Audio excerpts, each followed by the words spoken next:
नमस्कार दोस्तों, मैं दिव्यांशी गुड़ एक बार फिर हाजिर हूँ एसबीटी न्यूज की खास खबरों के साथ। पेश है आज 2 अक्टूबर 2025 गुरुवार शाम 7:15 राजस्थान के विभिन्न शहरों की 15 बड़ी खबरें। राजस्थान में डूंगरपुर जिले के दोवाड़ा थाना क्षेत्र में चोरी के आरोप में गिरफ्तार 22 वर्षीय दिलीप आहारी की पुलिस कस्टडी में मौत के मामले में 4 दिन तक जिले में तनाव का माहौल बनाए रखा। परिजन और आदिवासी समाज जिला मुख्यालय पर धरने पर बैठ गए। मामले में बड़ी कार्यवाही करते हुए एसपी मनीष कुमार ने दोवड़ा थाना सीआई तेजकरण सिंह चहारन, जांच अधिकारी हेड कांस्टेबल सुरेश भगोरा और चौकी प्रभारी वल्लभ भाई पाटीदार, कांस्टेबल पुष्पेंद्र सिंह को रिजर्व लाइन भेजा है। भारत पाक सीमा पर जैसलमेर में विजयदशमी पर बीएसएफ की तोपखाना रेजिमेंट ने विधि विधान से शस्त्र पूजन किया और साथ ही दुश्मन को कड़ा संदेश दिया कि सुरक्षा बल देश की सीमा पर हर चुनौती से मुकाबला करने के लिए तैयार है। इस दौरान जवानों ने मां दुर्गा और उनकी योगिनी जया विजय का स्मरण करके हथियारों पर पुष्प अर्पित किए। जैसलमेर के रेगिस्तानी इलाके में सुबह से ही बीएसएफ का परिसर देशभक्ति के नारों से गूंज उठा। जवानों ने पारंपरिक वेशभूषा में मां दुर्गा की पूजा की और इसके बाद छोटे हथियारों से लेकर तोपों तक सभी शस्त्रों का गंगा जल से शुद्धिकरण किया गया।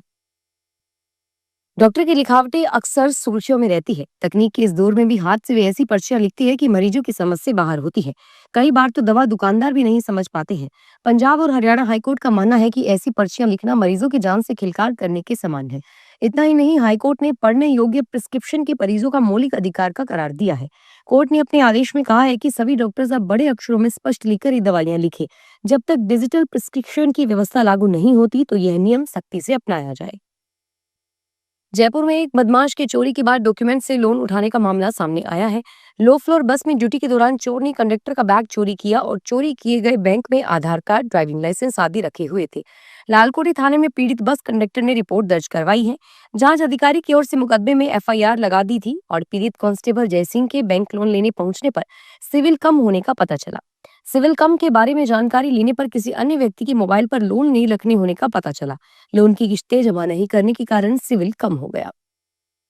राजस्थान में क्रिकेटर बनने का सपना देखने वाले खिलाड़ियों के लिए खुशखबरी है। 3 क्रिकेट टैलेंट फाउंडेशन ने देश भर में टैलेंट सर्च प्रोग्राम शुरू किया है और इसके तहत राजस्थान के हर जिले में क्रिकेट टैलेंट हंट आयोजित किया जाएगा। इसकी शुरुआत राजधानी जयपुर से 6 अक्टूबर 2025 को होगी। इस टैलेंट हंट में सिलेक्ट होने वाले खिलाड़ियों को फाउंडेशन की ओर से बेहतर ट्रेनिंग और क्रिकेट किट दी जाएगी।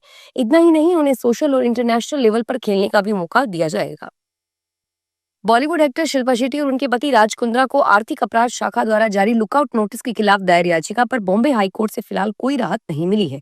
कपल ने कोर्ट से 2 से 5 अक्टूबर तक परिवार संग फुकेट में छुट्टियां मनाने की अनुमति मांगी थी, लेकिन कोर्ट ने उनकी यह मांग ठुकरा दी और अब इस मामले की अगली सुनवाई 8 अक्टूबर को होगी। मुख्यमंत्री निशुल्क दवा योजना में मिली खांसी की सिरप से बच्चे की मौत नहीं हुई, यह दावा सीकर सीएमएचओ ने किया है। सरकार को भेजी रिपोर्ट में बताया गया है कि जिस सिरप को पीने से बच्चे की मौत होना बताया जा रहा है, उस बैच की दवा झुंझुनू जिले में सप्लाई ही नहीं हुई थी। राजस्थान में खैरथल तिजारा जिले के तिजारा उप स्वास्थ्य केंद्र पर 3 शवों का पोस्टमार्टम नहीं होने से परिजनों ने जमकर हंगामा किया। इस घटना के बाद जिला प्रशासन हरकत में आया और जिला चिकित्सा अधिकारी डॉक्टर अरविंद गेट ने अस्पताल के 11 डॉक्टर्स को कारण बताओ नोटिस जारी किया। हंगामे की सूचना पर जिला कलेक्टर किशोर कुमार ने तिजारा एसडीएम को अस्पताल का निरीक्षण करने के लिए भेजा। राजधानी में साइबर अपराध लगातार बढ़ते जा रहे हैं। शहर के अलग अलग थानों में 2 बड़े साइबर फ्रॉड के मामले दर्ज हुए हैं। पहला मामला मालवीय नगर थाना क्षेत्र का है। यहाँ रहने वाली महिला दिशा ने रिपोर्ट में बताया कि अज्ञात व्यक्ति ने उसके साइबर फ्रॉड पर 3 लाख रुपए हड़प लिए। दूसरा मामला मुरलीपुरा थाना क्षेत्र से सामने आया। यहाँ के निवासी गोपाल सिंह ने आरोप लगाया कि अज्ञात लोगों ने उन्हें शेयर मार्केट में मोटा मुनाफा दिलाने का लालच दिया।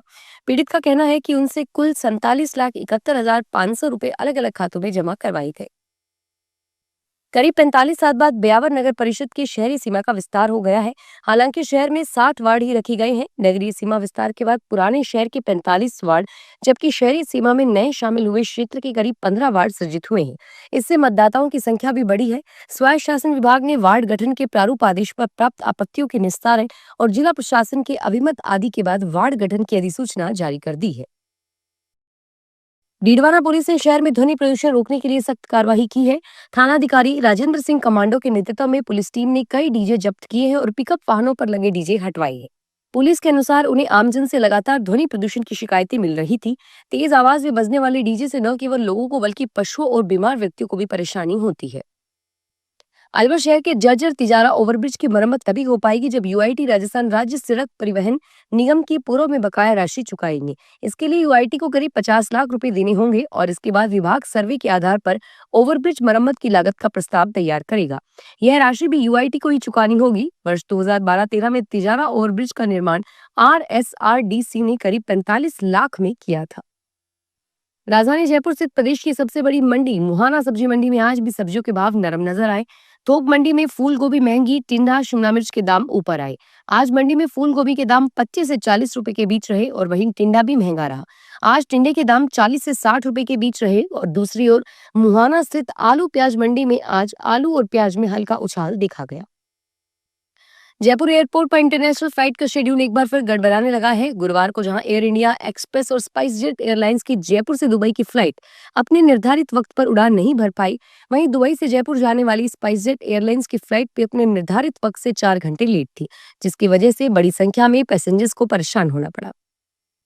फाइनेंशियल इंटेलिजेंस यूनिट इंडिया ने भारत में बिना रजिस्ट्रेशन वाले 25 ऑफशोर क्रिप्टो एक्सचेंजों को नोटिस जारी किया। इन एक्सचेंजों ने भारत में रजिस्ट्रेशन नहीं कराया है और वे मनी लॉन्ड्रिंग रोकने वाले कानून का पालन नहीं कर रही हैं। वित्त मंत्रालय ने कहा कि सरकार ने इन कंपनियों के लिए एप्लीकेशन और वेबसाइट को सार्वजनिक रूप से हटाने का आदेश दिया है। भारत में क्रिप्टो कंपनियों के नियम पालन के लिए फिजिकल ऑफिस होना जरूरी नहीं है।